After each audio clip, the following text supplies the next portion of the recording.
Very good morning, students.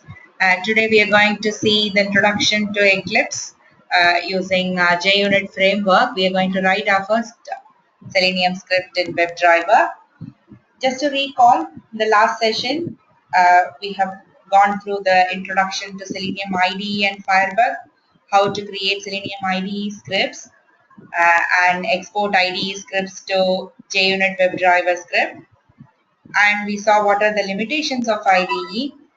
IDE being only supported in Firefox and no other browsers are supported, and no parameterization is supported. That means we cannot run the same script for multiple test data, and no exception handling is possible, and the parallel script execution is not supported. Reporting, which is a very key aspects of test execution, is not supported. That means even we try to write our own programming model for creating reports, still it is not supported. So we know IDE can be used as a startup script generating tool. Mainly recording and playing back is the feature that we would use in IDE. It can be used for simple bug verification steps, reproducing techniques. So today we'll see how to create a project in Eclipse and write our first Java-based Selenium script. So our objective is going to create a project workspace in Eclipse and how to create a Java project. Create a package. As you know, package is collection of classes. So we create our class, the first class, to write our basic Selenium script. How to use driver command. Driver is nothing but the browser that we are going to use. So in this case, it could be a Firefox driver, it could be a IE driver or a Chrome driver. So we have to use implicit wait, which forms the synchronization aspects of Selenium. And how do we maximize window? Generally, by default, when you open a new window, it is only available 50% in size, so we maximize the window. Invoke an application, which is invoking a browser and loading the URL that we are looking for, and then close the currently open tab and close the entire browser. So this is going to be the agenda for our quick session. So after that, our objective is to create our first Selenium script and execute and see that. Okay, so now I'm going to open Eclipse. So as you know, Eclipse should have a default supported JDK environment. Anything above 1.7, JDK 1.7 is highly preferred. So we have JDK already installed, and on top of it, we have Eclipse. Any of the Eclipse latest versions is most preferred. And after we have these two packages installed, you can open Eclipse, and this will show select a workspace screen. So where you can give the folder location from your machine where you are going to store your scripts.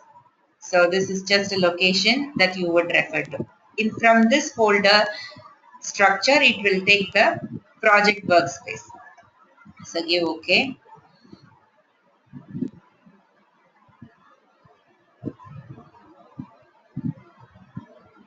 So now the project workspace is loaded. This is an existing project workspace I tried to load. So if you can see here, there are already a lot of scripts available. So this is what is project workspace, under which I have a package and under which we have scripts lined up. So for you, first time when you give the project location, it will not have anything as such. Nothing will be available. We'll have to start from the scratch. I'll show you how we can do that. So I'm going to open Eclipse once again. So now I select a different folder structure.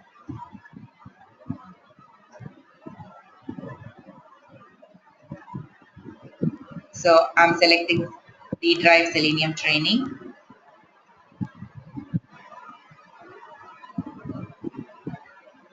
Okay, so first time you're going to see the welcome screen.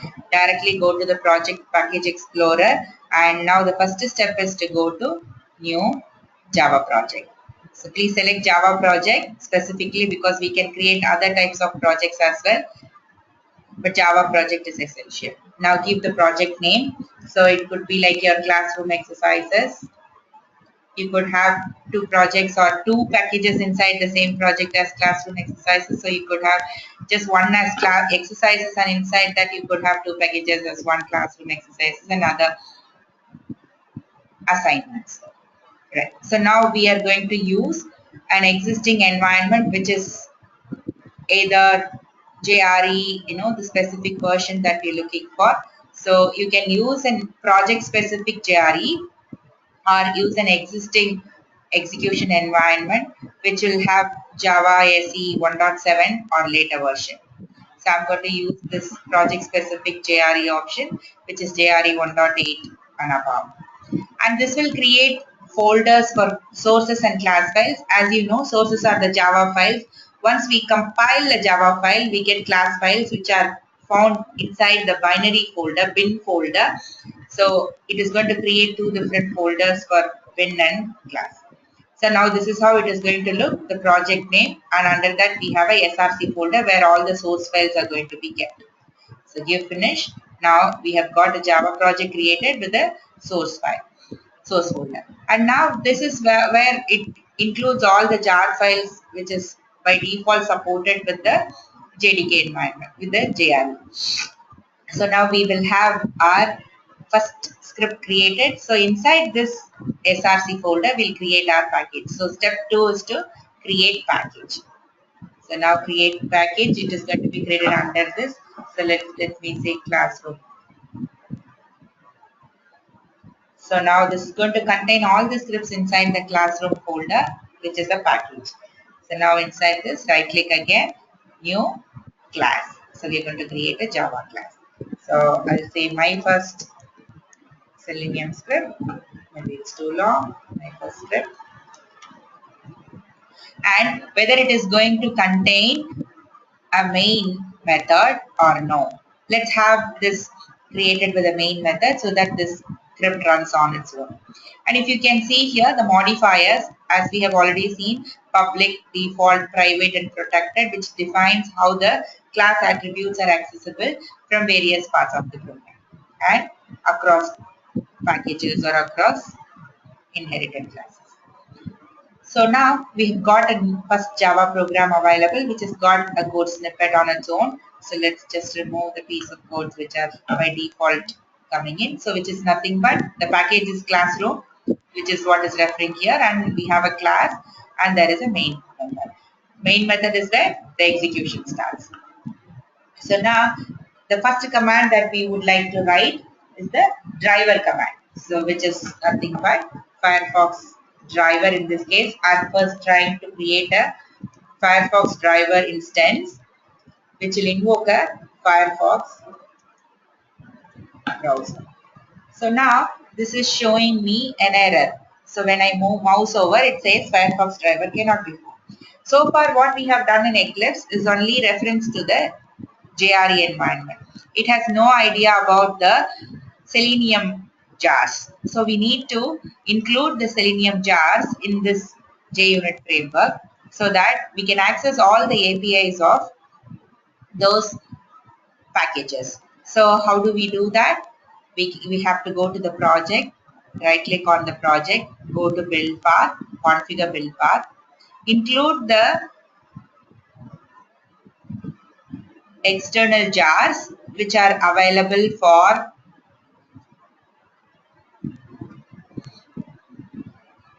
the Java environment for Selenium.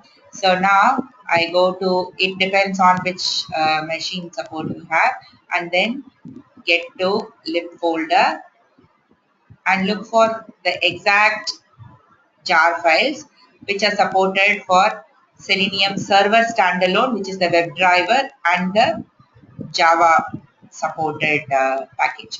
So this you can find, you don't have to rely on any package which is already available. It is there very much in the seleniumhq.org. So if you go to seleniumhq.org and go to the download link, you can find the Selenium standalone server The most recent is 2.48, so you can download it from here. And the Java client support can be found from here, so you can download 2.48 specific Java client download from here. So after you do download, you can like keep it inside your lib folder like what you have it in your.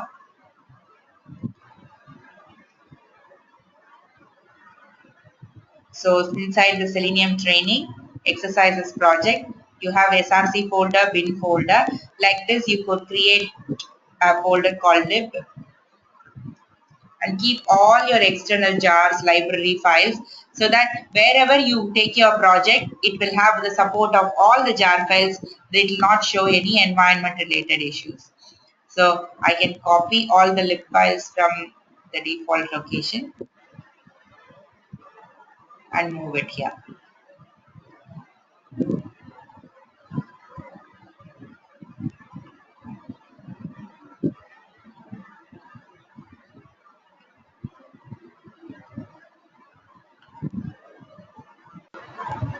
So you can select the recent version that you have of Selenium Server Standalone 2.47 I have. So you can also download 48 from the website.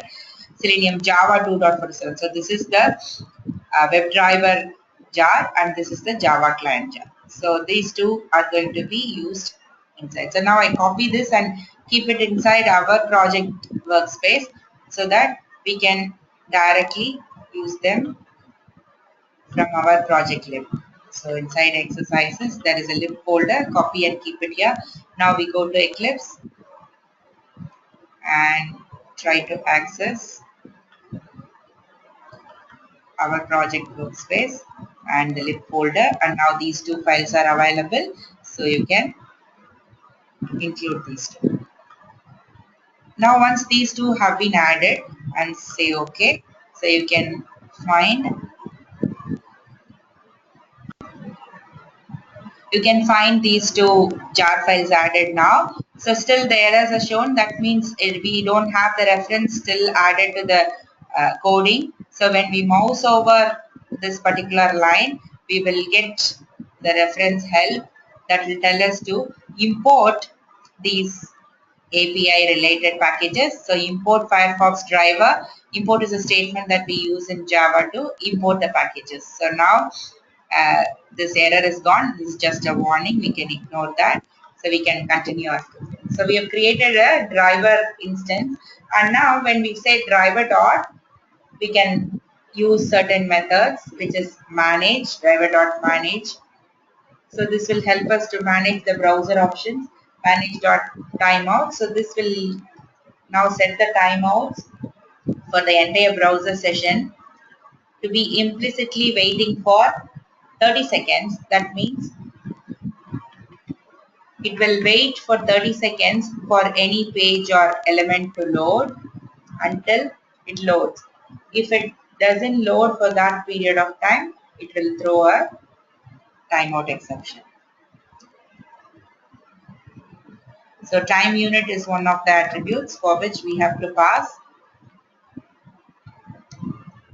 So it is seconds, time unit dot seconds. So this is going to be 30 seconds. So now driver dot manage dot window dot maximize. By default, as I mentioned, the screen will be in minimized position, so we maximize. Now we need to call the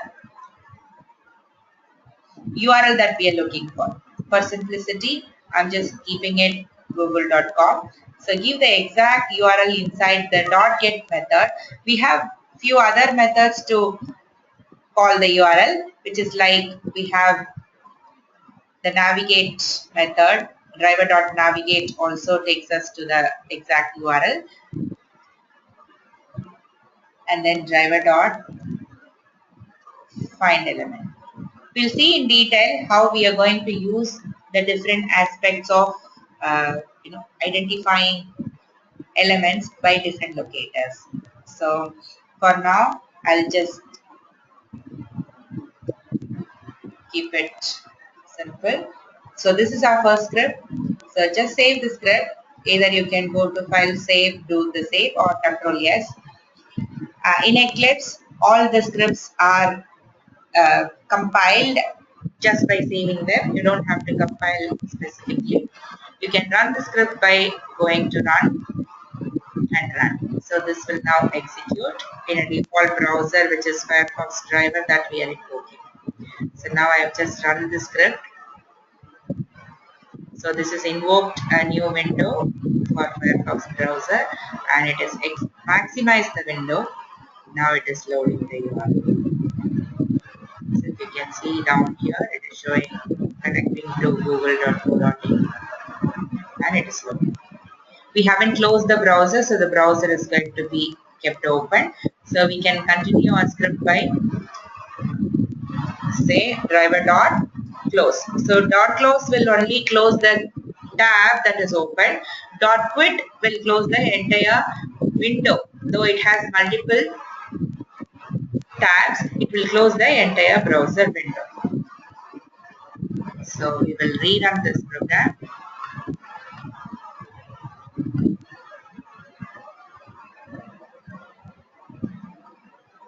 It is going to open in a new browser, maximize the browser, and then load the URL.